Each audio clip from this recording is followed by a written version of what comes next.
The crystal wine glass shattered against the marble floor, and everyone in the restaurant froze.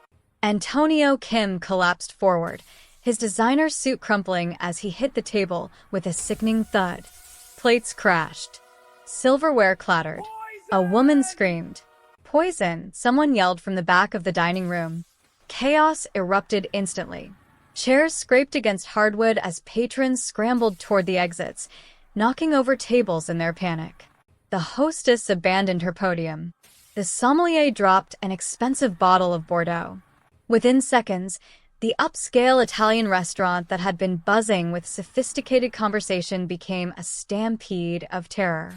Sarah Montgomery stood motionless behind the bar, her heart hammering against her ribs.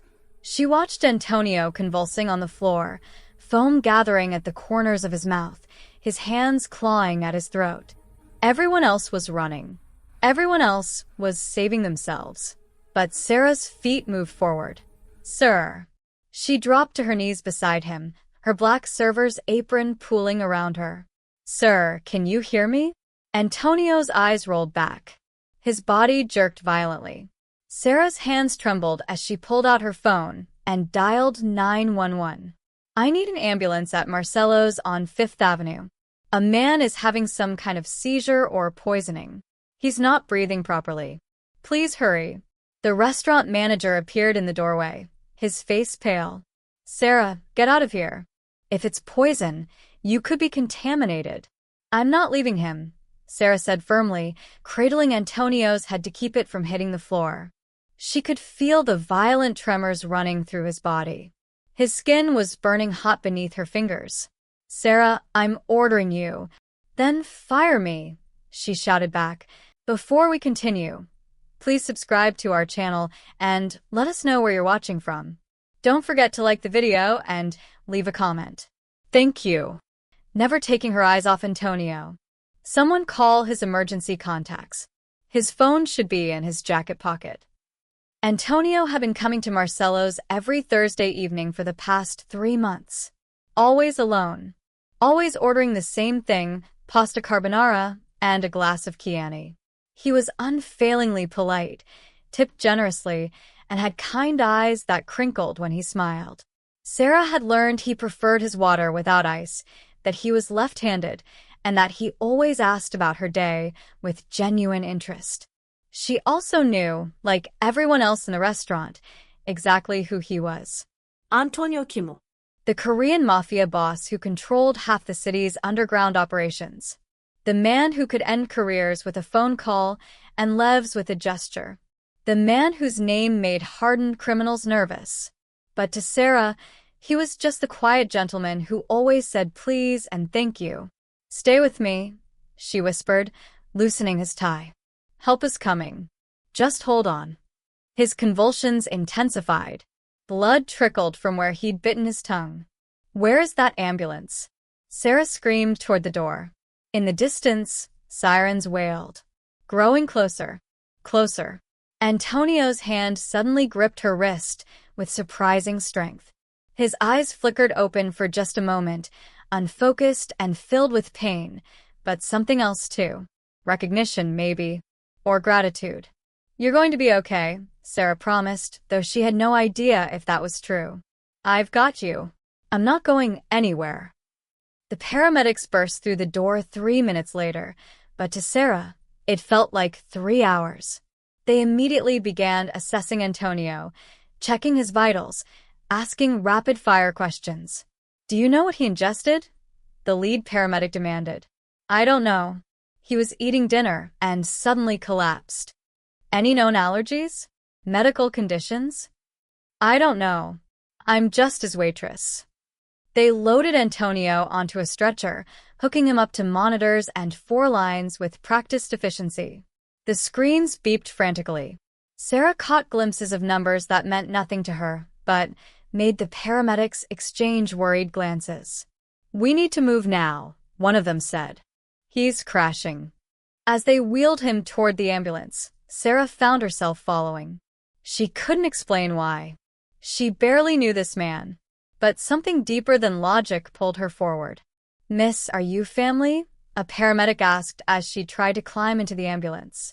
No, but then I'm sorry we can't. Please.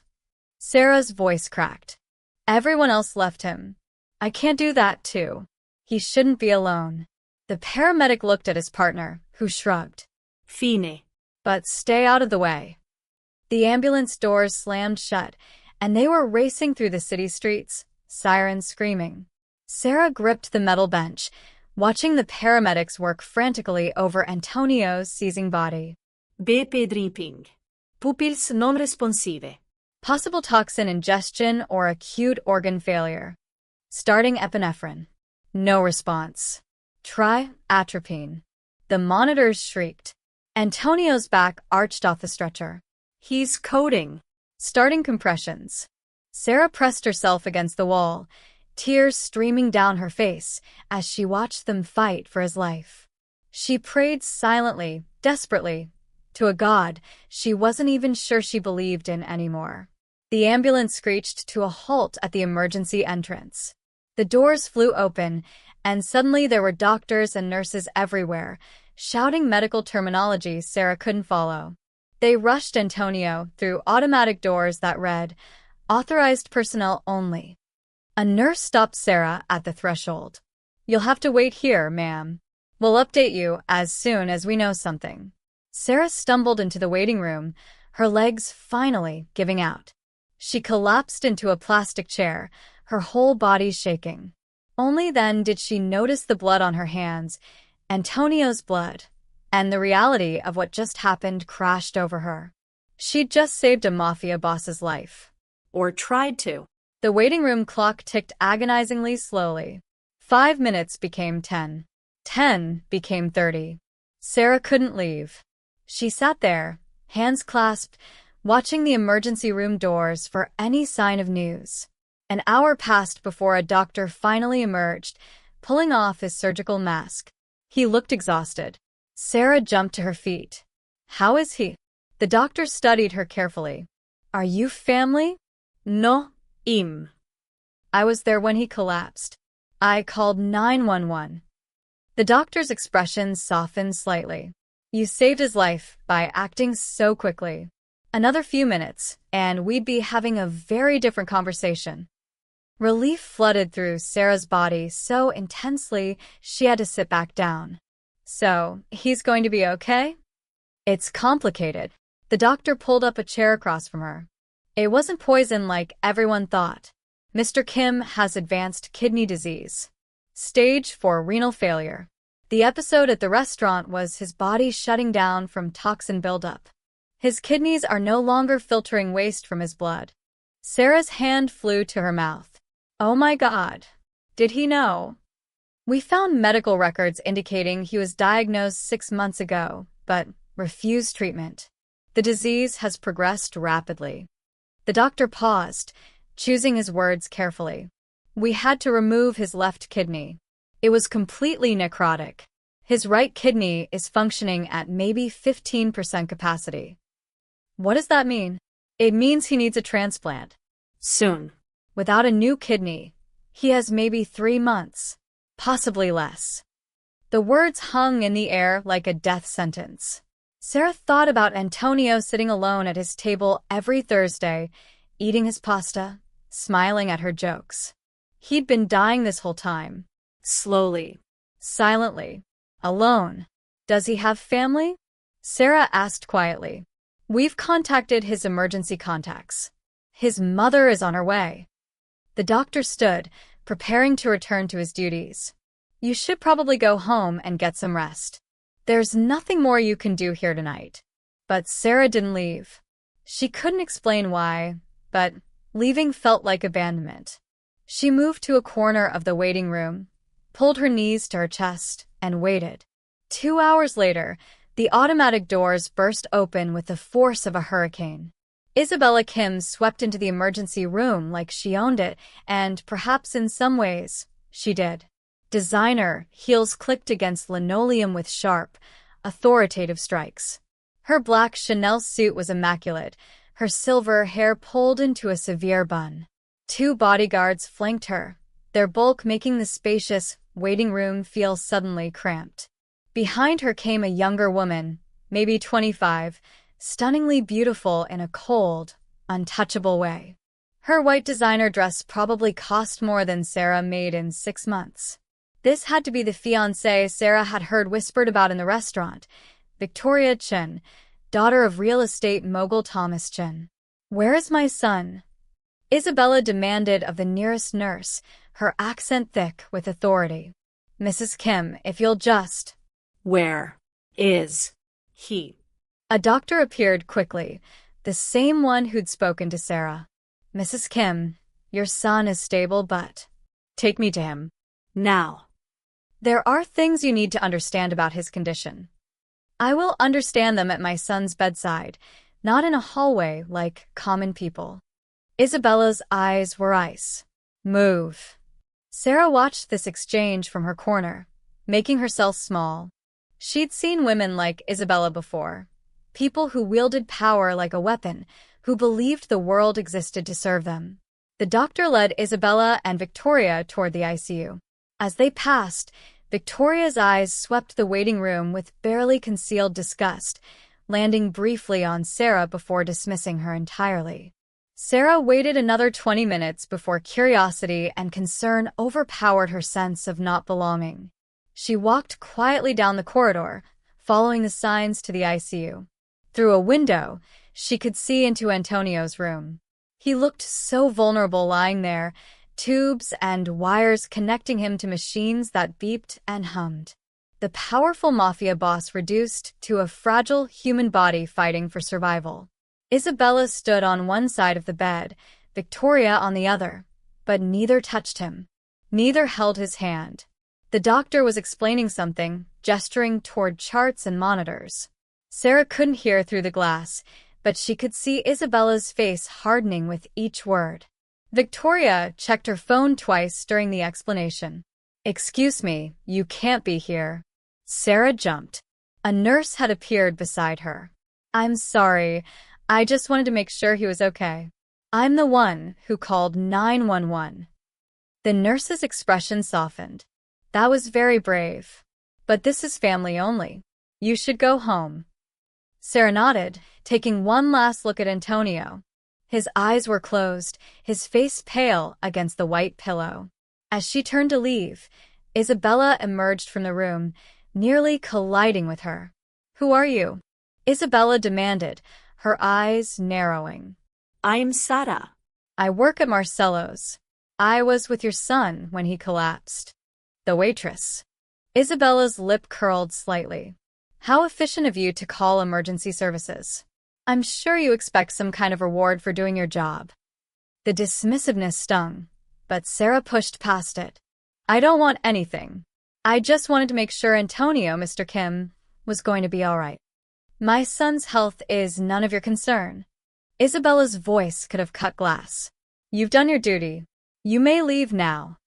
Victoria appeared in the doorway behind Isabella, her perfect features arranged in an expression of bored irritation. "Mother, the doctor wants to discuss treatment options. Can we dispense with the staff?" Sarah's cheeks burned. "I was just leaving." "See that you do," Isabella said coldly. "And I trust we can count on your discretion regarding my son's condition. It would be unfortunate if rumors began spreading." The threat was subtle but clear. Sarah nodded and walked away, her hands trembling with a mixture of hurt and anger. She'd stayed because she cared, and they treated her like an inconvenience at best, a potential problem at worst. She made it halfway to the elevator before Victoria's voice stopped her. "Wait." "You there, waitress." Sarah turned slowly. Victoria approached with her phone in one hand, her designer purse in the other. She reached into the purse and pulled out a money clip thick with $100 bills. "Here." Victoria peeled off 5 bills and held them out. "For your trouble. And for your silence." Sarah stared at the money, then at Victoria's face. There was no gratitude there. No recognition of humanity. Just the casual dismissal of someone who believed everything could be bought. "I don't want your money." Victoria's perfectly shaped eyebrows rose. "Don't be ridiculous." Everyone wants money. Take it. I helped because it was the right thing to do, not for payment. How noble. Victoria's voice dripped with sarcasm. She stepped closer, lowering her voice. Let me be clear. You're a black waitress who happened to be present during a medical emergency. You did what any decent person would do. That doesn't make you special. That doesn't make you part of this. She thrust the bills forward again. Take the money and go back to your life. My fiancé doesn't need people like you hovering around, creating complications. The words hit like physical blows. Sarah had faced racism before, subtle and overt, whispered and shouted, but the casual cruelty in Victoria's voice made her feel small in a way she hadn't felt in years. People like me, Sarah repeated quietly. Yes, people like you. Victoria's smile was razor-sharp. People who don't understand that there are boundaries. Social boundaries. This is a private family matter involving very powerful people. You served him pasta. You called 911. Your role is finished. Isabella appeared behind Victoria, her expression one of cold approval. Victoria is right. Whatever misguided sense of responsibility you feel is both inappropriate and unwelcome. My son has family to care for him. He doesn't need charity from restaurant staff. Sarah's throat tightened. She wouldn't cry. Not in front of them. I understand, she managed to say. Good. Isabella nodded curtly. Then we won't see you again. Victoria pressed the money into Sarah's hand, closing her fingers around it forcefully. Buy yourself something nice. Get your hair done. Whatever it is you people do. Before Sarah could respond, both women turned and walked back toward the ICU, their heels clicking in perfect synchronization. Isabella said something in Korean, and Victoria laughed, a sound like breaking glass. Sarah stood there, the bills crumpling in her fist, humiliation burning through her veins.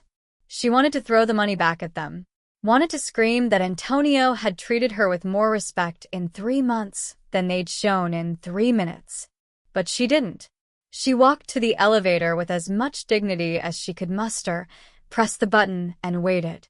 The doors opened. She stepped inside.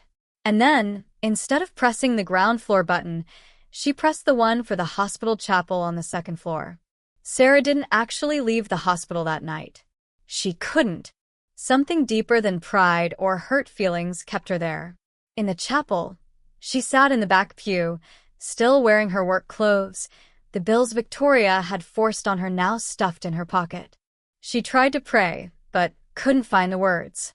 Instead, she thought about Antonio's kindness, about the way he'd always made eye contact with her when other customers looked through her. She thought about him dying alone, slowly, while surrounded by people who treated him like a business asset. Around midnight, Sarah left the chapel and found a quiet alcove on the 3rd floor with a view of the ICU corridor. She settled into an uncomfortable chair, watching from a distance. She saw Isabella and Victoria leave around 1 in the morning, their bodyguards surrounding them like a protective barrier from the real world. They walked right past the alcove without noticing her. Sarah waited until their footsteps faded, then moved closer to the ICU. A different nurse was on duty now, a kind-looking woman in her 50s. I'm sorry, Sarah said softly. I know it's late, but is there any update on Antonio Kim? I'm the one who brought him in. The nurse glanced at her computer. Are you family? No, but... I really shouldn't, but... The nurse looked around, then lowered her voice. You saved his life tonight. He's stable now. Sleeping. The doctor said if you'd waited even 5 more minutes to call 911, he wouldn't have made it. Tears pricked Sarah's eyes. Thank you. That's all I needed to know. As she turned to leave, she heard voices down the corridor. Isabella and Victoria had returned, but they weren't alone. A tall, silver-haired man in an expensive suit walked between them, Thomas Chen, Victoria's father. Sarah recognized him from newspaper photos. She ducked into a supply closet, leaving the door slightly ajar. Their voices carried clearly in the quiet hospital corridor. I want to see him first, Thomas Chin said, his voice hard as steel. Of course, Isabella replied, her tone markedly different than it had been earlier, almost obsequious. He's just through here. They entered Antonio's room. Sarah could see them through the window, Thomas standing at the foot of the bed, studying Antonio like he was a horse being evaluated for purchase. He looks weak, Thomas said flatly. The doctor says with the transplant, he'll make a full recovery, Isabella assured him quickly. If he gets a transplant, Thomas corrected. The waiting list is years long. The donor match rate for Korean patients is extremely low. We'll find a donor. Money opens doors. Money doesn't grow kidneys, Isabella. Thomas turned to face her, and his expression was cold. Let's stop pretending. We need to discuss the real situation.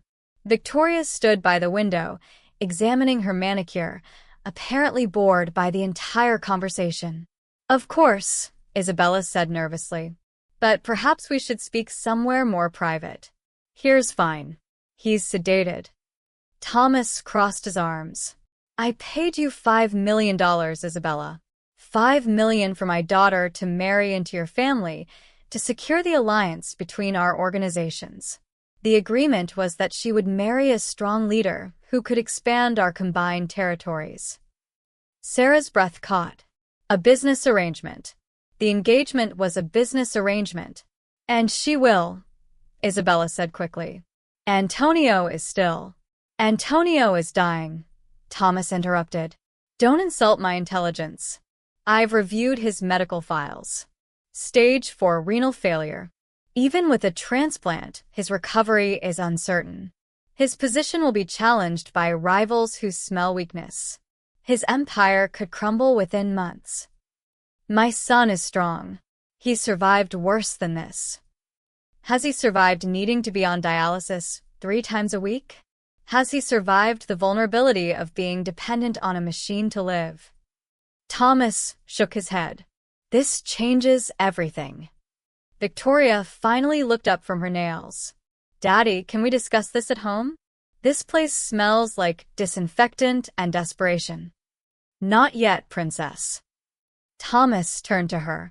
Tell her. Victoria sighed dramatically.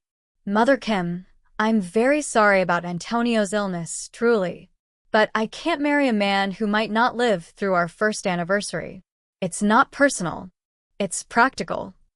Isabella's face went pale. Victoria, please. The doctor said. The doctor said he needs a kidney transplant that he might not get in time. The doctor said even with a transplant, there are risks. Rejection. Infection. Complications. Victoria's voice was matter-of-fact, as if discussing a problematic stock investment.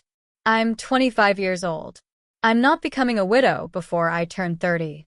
Think of the alliance, Isabella pleaded, her composure cracking. Our families united would control nothing if Antonio dies and leaves a power vacuum that tears both our organizations apart, Thomas finished. I didn't build my empire by making bad bets, Isabella. And right now, your son is a very bad bet. Sarah's hands clenched into fists. They were talking about Antonio like he was a stock option, not a human being fighting for his life in the bed 10 feet away from them. Give us time, Isabella begged. We'll find a donor. You have 24 hours to return my $5 million, Thomas said flatly. All of it. If the money is in my account by tomorrow night, we part ways civilly. If not, I will consider our agreement breached, and I will respond accordingly. Isabella's face went from pale to gray. Thomas, please. You know I've already invested that money in the Riverside expansion. The construction is halfway complete. I don't have liquid assets to. That sounds like a you problem, Isabella. Thomas buttoned his suit jacket. 24 hours. Victoria, we're leaving. Finally, Victoria muttered, pulling out her phone. Thomas paused at the door. I actually liked Antonio. He's smarter than most of the thugs in this business. But sentiment doesn't pay bills or win wars. You taught me that yourself, Isabella. Don't be angry that I learned the lesson well. They left without another word. Isabella stood frozen in Antonio's room, staring at her unconscious son. Even from the supply closet, Sarah could see her hands trembling. Isabella pulled out her phone and made a call, her voice desperate. Mr. Chom? It's Isabella Kim. I need to liquidate some assets immediately. Yes, I know it's the middle of the night. I need $5 million by tomorrow evening. I don't care about the loss. Sell whatever you need to sell. A pause. What do you mean the offshore accounts are frozen? By who? Another pause. Isabella's face contorted with rage. Thomas Chen. Of course it's Thomas Chen. He's covering his bases, making sure I can't access quick cash. She was quiet for a long moment listening. Keep trying. Find me the money. I don't care how. She ended the call and slumped into the chair beside Antonio's bed. For the first time, she looked less like a powerful matriarch and more like a scared mother. I'm sorry, she whispered to her unconscious son. I'm so sorry. I thought I was securing your future. I thought the marriage would strengthen us. But I've gambled everything and now. She didn't finish the sentence. She just sat there, her head in her hands. Sarah watched, her mind racing. Antonio was dying. His mother had sold his future for money she couldn't return. His fiancée had abandoned him the moment he became inconvenient. And Sarah was just a waitress, powerless to change any of it. Except, an idea began forming. Crazy. Impossible. Completely insane. But it wouldn't leave her alone. Sarah waited until Isabella left an hour later, then approached the ICU nurse's station. Excuse me, she said quietly. I need information about becoming a kidney donor. The nurse looked up in surprise. For Mr. Kim? Yes. Honey, do you understand what you're asking? Kidney donation is major surgery. You'd be giving up a vital organ. I understand.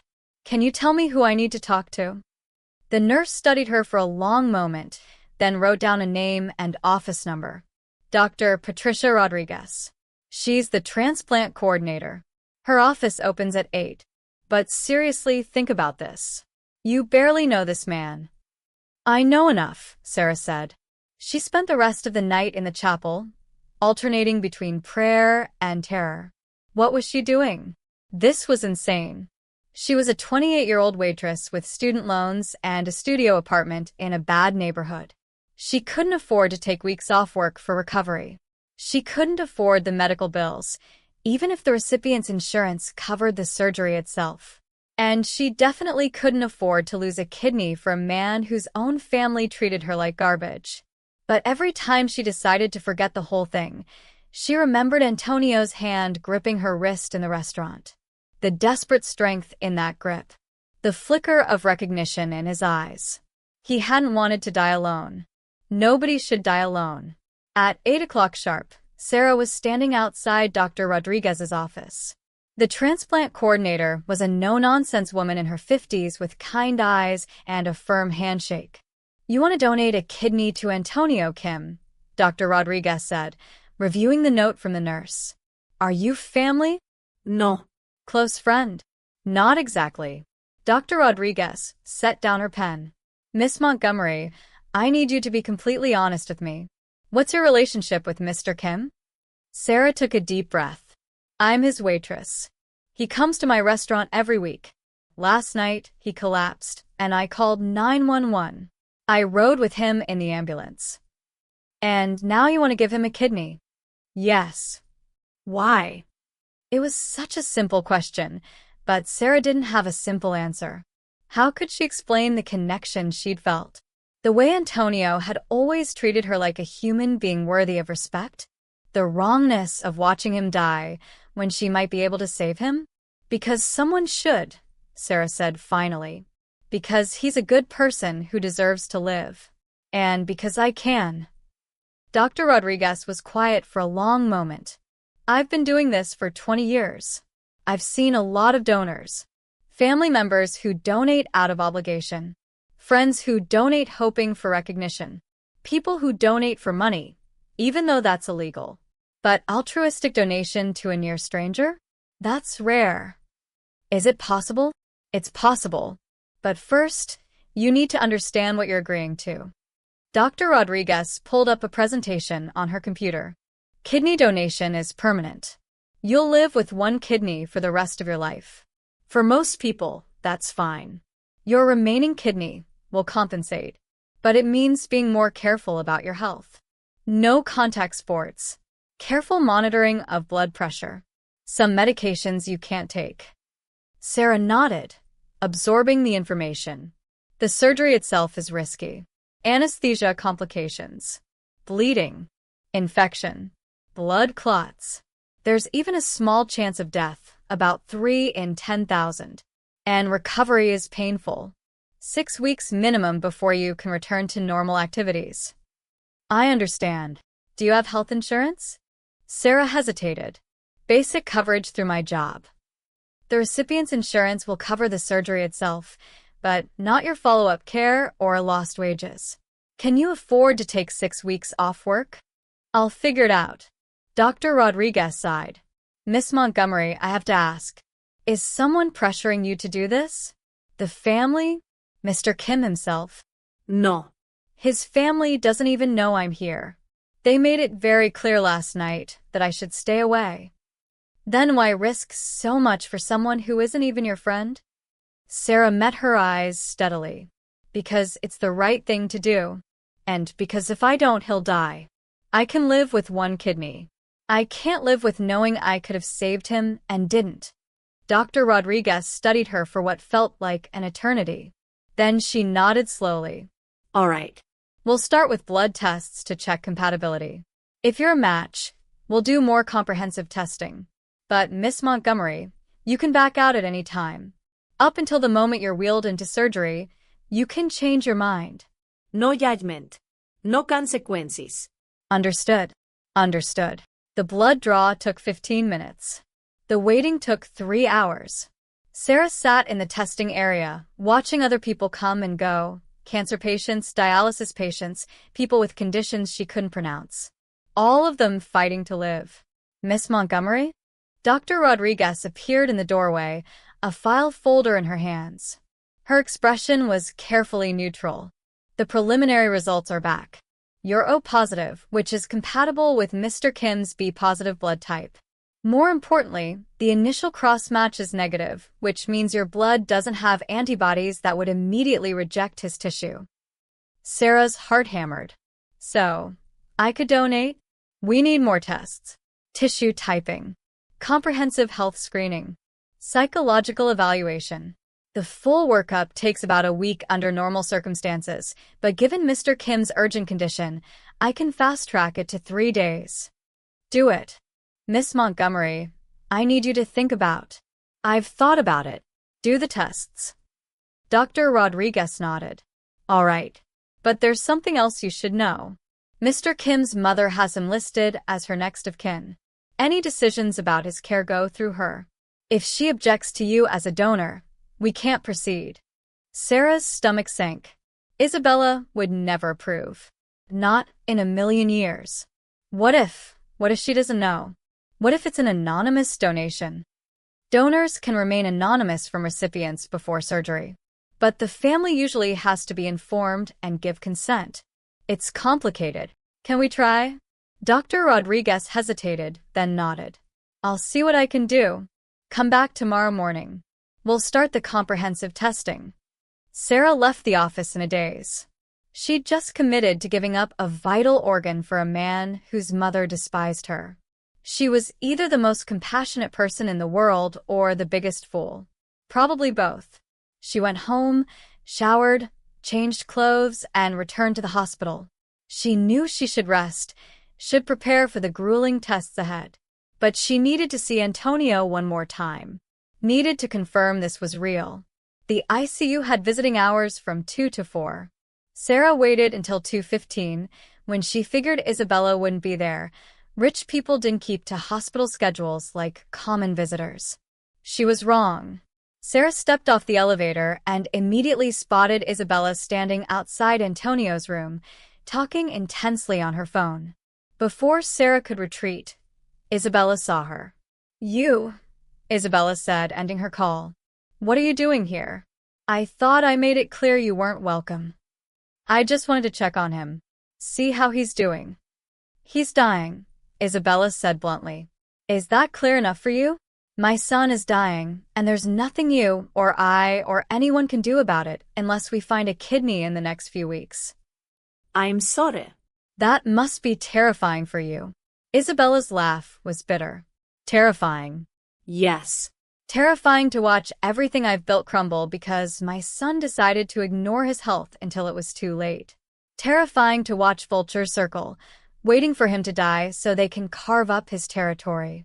For a moment, Isabella looked less like a crime boss and more like a frightened mother. But the moment passed quickly. "Go home, girl. This doesn't concern you." Sarah opened her mouth to tell her about the donation, about the testing, about everything.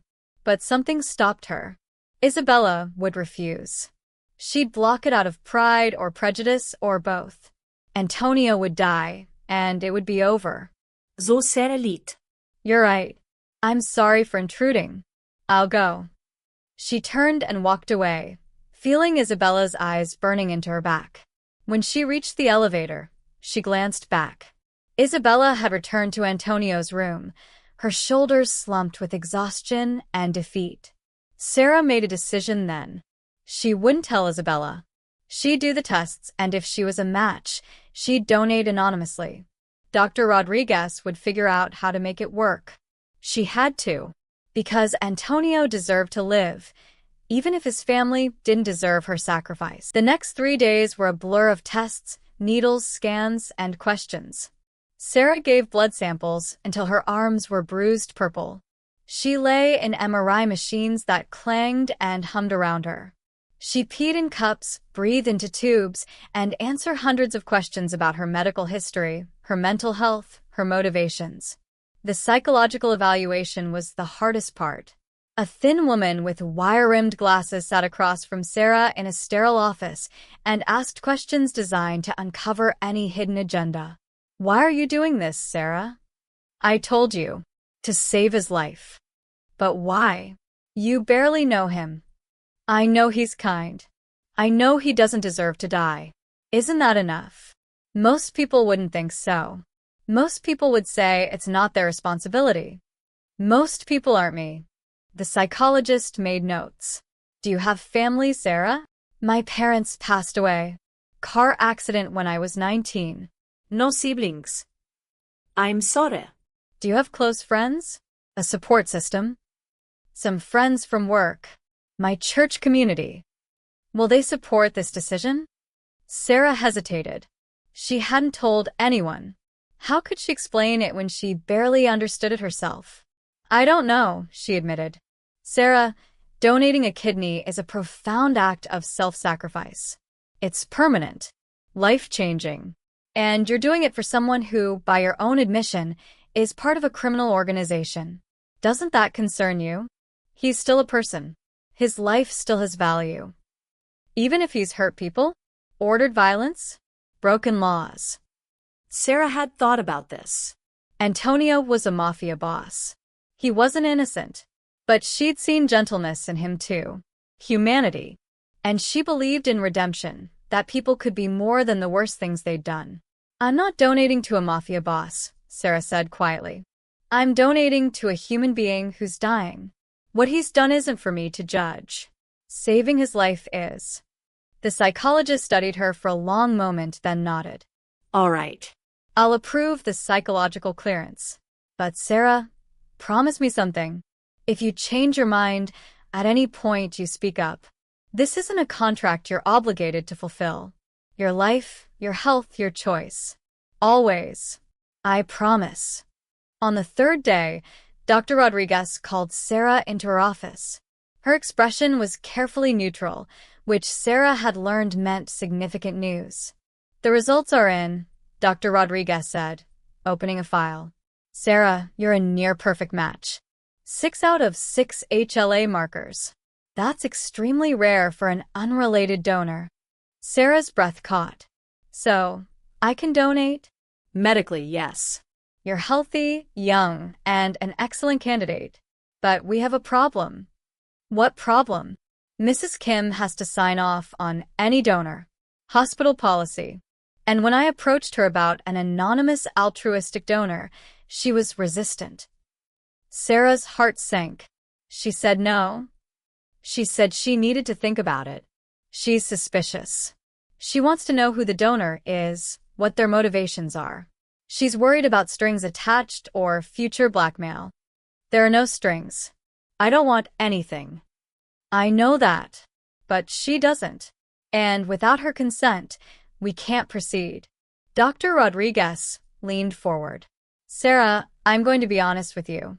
I've been doing this long enough to know when to bend the rules slightly. Mr. Kim is conscious now. He's lucid. Legally, he's an adult who can make his own medical decisions. But his mother has power of attorney because of his organization structure, but that can be challenged if the patient is of sound mind and disagrees with her decisions. Dr. Rodriguez pulled out a form. If you're willing, I can present the donation option directly to Mr. Kim. He can override his mother's authority, but it means he'll know who you are. No anonymity. Sarah's mind raced. If Antonio knew it was her, everything would change. He'd feel obligated. Isabella would be furious. Victoria and her father might see it as leverage or manipulation. But he'd live. Do it, Sarah said. Talk to him. Are you sure? I'm sure. Dr. Rodriguez nodded and stood. Come with me. He should hear this from you. They walked together through the hospital corridors to the ICU. Antonio had been moved to a private room, still monitored heavily but no longer in the critical care unit. Dr. Rodriguez knocked softly before entering. Antonio was awake, sitting up slightly in bed, looking pale and gaunt but alert. He'd lost weight in just a few days. The tubes and wires made him look fragile in a way that seemed impossible for a man with his reputation. His eyes widened when he saw Sarah. You, he said, his voice rough from the breathing tube they'd only recently removed. The waitress. Sarah. Hello, Mr. Kim. Antonio, please. He looked at Dr. Rodriguez. Why is she here? Is something wrong? Dr. Rodriguez gestured for Sarah to sit. Mr. Kim, Miss Montgomery has something to discuss with you. I'll give you privacy. She left, closing the door behind her. Antonio studied Sarah with those intelligent eyes she remembered from the restaurant. You saved my life. My mother told me. She said you stayed when everyone else ran. You rode in the ambulance. Anyone would have. No, he interrupted gently. No, they wouldn't have. Most people would have run. Should have run, probably. But you stayed. He paused. My mother also told me she was rude to you. Victoria, too. I apologize for them. You don't have to apologize for other people's behavior. In my world, I kind of do. A ghost of a smile crossed his face, then faded. Sarah, why are you here? The doctors won't tell me anything useful, just that I need a transplant soon, or I'm going to die. My mother is scrambling to find a donor, calling in every favor she has, but the odds aren't good. Sarah's hands trembled in her lap. I know. That's why I'm here. I don't understand. I've been tested. I'm a match. A perfect match, actually. 6 out of 6 markers.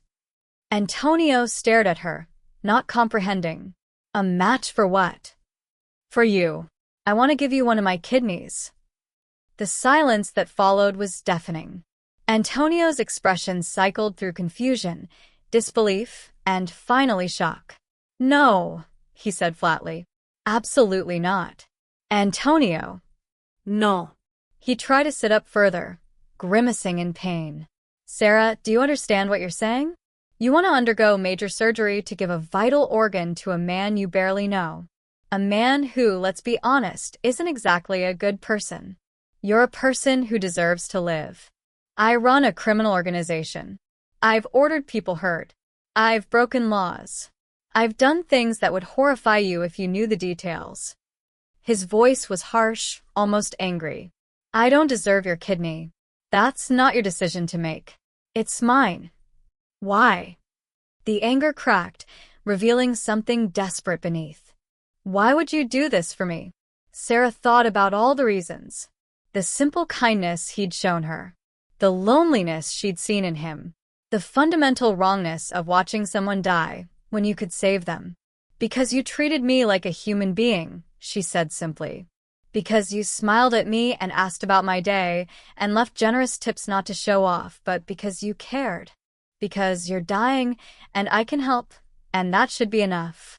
Antonio's eyes glistened. You don't know me. The real me. I know enough. I know you're someone worth saving. He was quiet for a long time, staring at his hands. My mother will never allow it. She'll fight it. She'll make your life hell. Then we don't tell her until after. You can override her authority. Dr. Rodriguez explained it to me. Sarah, even if we do this, even if the surgery works perfectly, recovery is brutal. You'll be in pain for weeks. You'll have scars. You'll live with one kidney for the rest of your life. And for what? So a criminal can live a few more years? So a good man can have a second chance, Sarah corrected. And yes, I've thought about all of it. The risks, the recovery, the permanence. I've thought about nothing else for 3 days. And you're still sure?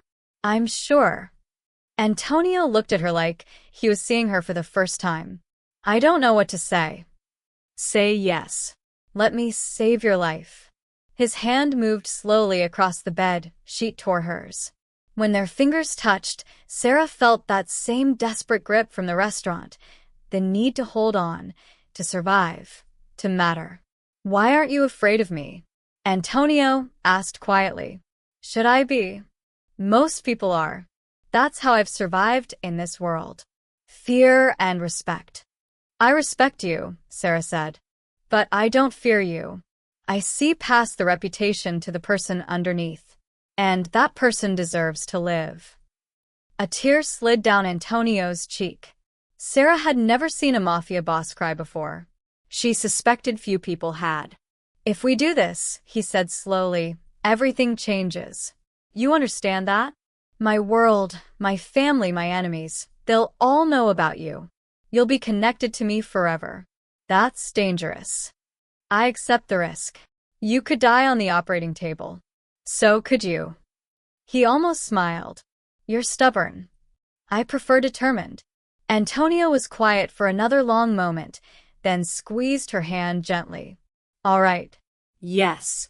If you're absolutely certain if you truly want to do this, then yes. Thank you. I don't have words big enough for what this means. Sarah felt relief flood through her. We should tell Dr. Rodriguez. Wait. Antonio's grip tightened. There's something you need to know first. My mother sold my future to Thomas Chun for $5 million. I'm supposed to marry his daughter Victoria. That's why she was here. But when I got sick, Thomas demanded his money back. My mother doesn't have it. I know. I overheard them talking. Antonio looked surprised. You knew about the arrangement, and you're still willing to help me? Your mother's business dealings have nothing to do with whether you deserve to live. Sarah, if you do this, if you save my life, my mother will be in your debt. So will I. In my world, debts are serious things. Permanences. I don't want anything from you. I know. But you'll have it anyway. Whatever you need, whenever you need it, for the rest of your life, you'll have it. Because that's how this works in my world. You saved my life. I owe you everything. All I want is for you to live. Then that's what you'll get. Antonio pressed the call button. Let's tell the doctor before I wake up and realize this is a dream. Dr. Rodriguez returned with Antonio's primary physician, Dr. James Chun. No relation to Victoria's family, he quickly clarified. They explained the process, the timeline, the risks on both sides. Antonio signed forms overriding his mother's medical power of attorney. Sarah signed consent forms acknowledging she understood the permanent implications. We can schedule surgery for tomorrow morning, Dr. Rodriguez said. Given Mr. Kim's deteriorating condition, we can't wait. Sarah, that means you need to be admitted tonight for prep. I understand. Mr. Kim, I need to inform your mother as next of kin, even though she no longer has decision-making authority. She'll likely try to stop this. Antonio's jaw set. Let her try. This is my life. My choice. After the doctors left, Antonio and Sarah sat in comfortable silence for a moment. You should go home, Antonio said. Rest. Be with friends. This might be the last normal day you have for a while. What about you? I'll be here, trying not to panic about the fact that a waitress I've known for 3 months is about to save my life. His smile was gentle. Sarah, I need you to understand something. After this, you're not just my donor. You're family. In every way that matters. My world is complicated and dangerous, but you'll always be protected. Always be safe. I promise you that. I don't need protection. You will once my mother finds out. He wasn't joking. Sarah went home to her small studio apartment. She sat on her second-hand couch, staring at the water-stained ceiling, and let the reality sink in. Tomorrow, she'd go under anesthesia. Surgeons would cut her open and remove a vital organ. She could die. She'd definitely be in pain. Her life would never be the same. She should be terrified. Instead, she felt peace. Her phone rang. Her best friend Monica. Girl, where have you been? You missed 3 shifts at the restaurant. Tony's pissed. Sarah took a deep breath. I'm donating a kidney tomorrow. Silence. You're what? Sarah explained everything, the collapse, the hospital, the testing, the surgery scheduled for morning. Monica listened without interrupting, which was unlike her. Sarah Michelle Montgomery, Monica finally said, using her full name like a mother scolding a child.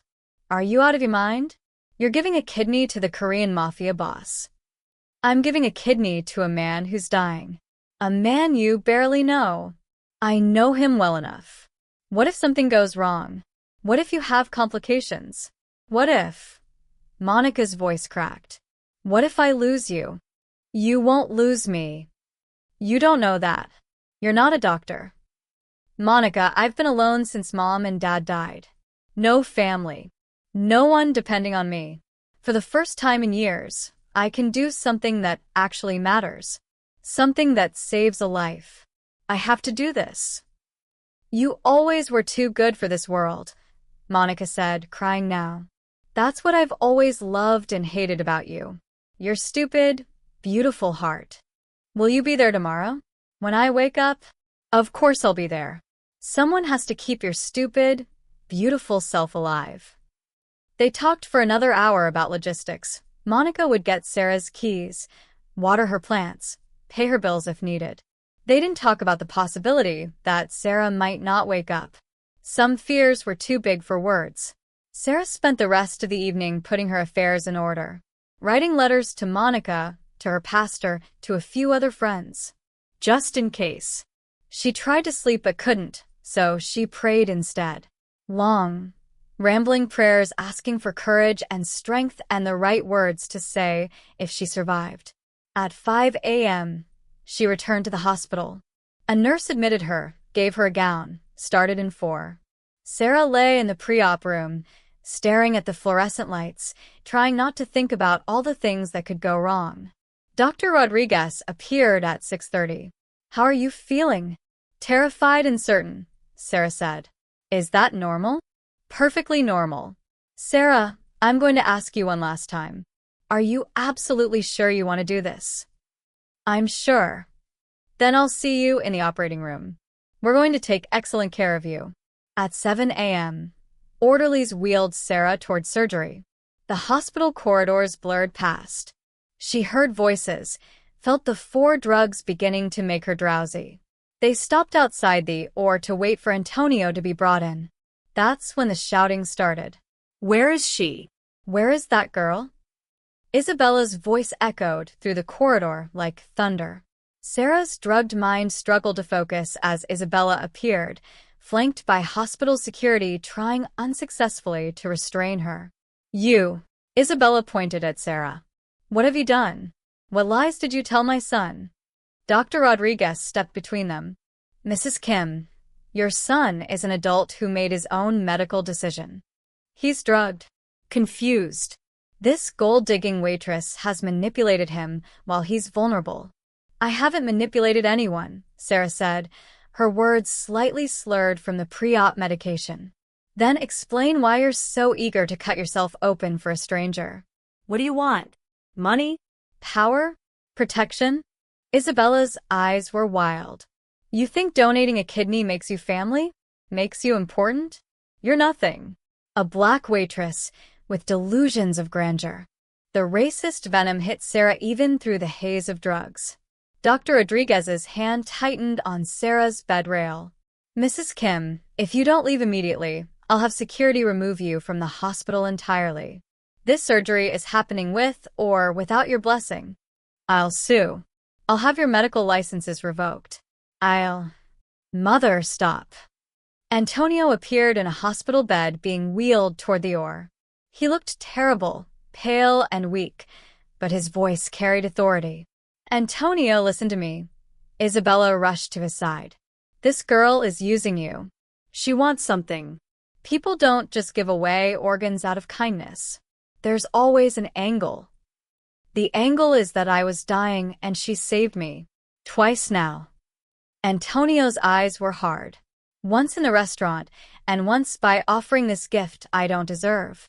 If you can't see the grace in that, I feel sorry for you. Grace? There's no grace in this world, only debts and obligations. Once you accept her kidney, we'll owe her forever. She'll own us. Maybe we deserve to be owned by someone with a conscience, Antonio said quietly. Isabella recoiled like she'd been slapped. "I'm doing this, Mother. Sarah is doing this. We're both consenting adults making an informed choice. You can accept it or not, but you can't stop it." Isabella's face cycled through rage, fear, and finally something like grief. "You're my son, my only child. I've protected you your entire life. And now you're trusting your life to a stranger over your own mother? I'm trusting my life to someone who actually cares if I live or die. There's a difference." The words hung in the air, devastating in their honesty. Isabella's composure finally cracked completely. Tears streamed down her face. "I care," she whispered. "I've always cared. Everything I've done, the deals, the arrangements, all of it, was to protect you, to build something that would last. I know, Mother, but somewhere along the way, you forgot that I'm not a chess piece in your game. I'm your son, and right now, your son needs you to step aside and let me live." Isabella looked at Sarah then, really looked at her for the first time. Sarah met her gaze steadily despite the drugs, making the world fuzzy. "Why?" Isabella asked simply. "Why do this for him?" "Because he deserves a chance," Sarah said. "And because I can give it to him. That's all." Isabella was silent for a long moment. Then she stepped back. "If he dies because of this." "He won't," Dr. Rodriguez interjected. "We're using the best surgical team in the state. But Mrs. Kim, if you truly care about your son, I need you to leave now. The stress isn't good for him." Isabella nodded slowly and turned to leave. At the door, she paused. "Don't die," she said without turning around. It took Sarah a moment to realize Isabella was talking to her, not Antonio. "If you die and my son lives with that guilt, I'll never forgive you." Then she was gone. The orderlies wheeled both beds toward the OR. Sarah's vision was getting blurrier. The anesthesia was taking hold. She felt floaty, disconnected. "Sarah." She turned her head. Antonio's bed was parallel to hers, close enough to reach across. "Thank you," he said softly. "Whatever happens, thank you." Sarah tried to respond, but the words wouldn't come. The last thing she saw before unconsciousness claimed her was Antonio's hand reaching for hers across the gap between beds. Then nothing. Sarah woke to pain. Sharp, burning, radiating from her left side through her entire body. She tried to move and gasped at the intensity. "Easy, honey. Don't try to move yet. Monica's face appeared above her, worried but smiling. "You're okay. Surgery went perfectly. You're in recovery. Antonio." Sarah's voice was barely a whisper. "He's alive. In surgery still, but the doctors say it's going well. Your kidney is functioning perfectly in him." Sarah closed her eyes, relief mixing with pain. She'd done it. He'd live. The next few days were a blur of pain medication, ice chips, and slow, careful movements. Sarah's incision burned with every breath, but the doctors assured her it was normal. Healing took time. On the third day post-op, Dr. Rodriguez visited with good news. Antonio's body is accepting the kidney beautifully. No signs of rejection. His blood work is better than we dared hope. "Can I see him?" "Not yet. He's in ICU for monitoring. But he's asking about you constantly." Dr. Rodriguez smiled. "You saved his life, Sarah. Completely and totally saved his life." On the fifth day, they moved Sarah to a regular room. She could walk now, shuffle really, hunched over from the pain. Monica brought flowers and gossip from the restaurant. Other friends visited. Even her pastor came, praying over her and calling her brave. Sarah didn't feel brave. She felt sore and tired and wondered if she'd made a terrible mistake. That doubt vanished on day 7 when orderlies wheeled Antonio into her room. He looked transformed. Still pale, still thin, but alive in a way he hadn't been before. His eyes were bright, alert, fully present. "Hi," he said softly. Eat. The orderlies positioned his wheelchair beside her bed and left them alone. "How are you feeling?" Antonio asked. "Like someone removed my kidney," Sarah said, then laughed despite the pain it caused. "I know the feeling." Antonio touched his own bandaged side. "Except mine feels better than it has in months. Your kidney is working perfectly. I can feel it." The machines beeped softly. For a moment, they just sat together, two people connected by blood and sacrifice. "Thank you doesn't seem like enough," Antonio said. "It's plenty." A nurse interrupted. "Mr. Kim, you need to return to your room for vitals check." Antonio nodded reluctantly. "I'll see you tomorrow, Sarah." As the orderlies wheeled him away, Sarah felt peace settle over her. She'd done something impossibly good in a cruel world.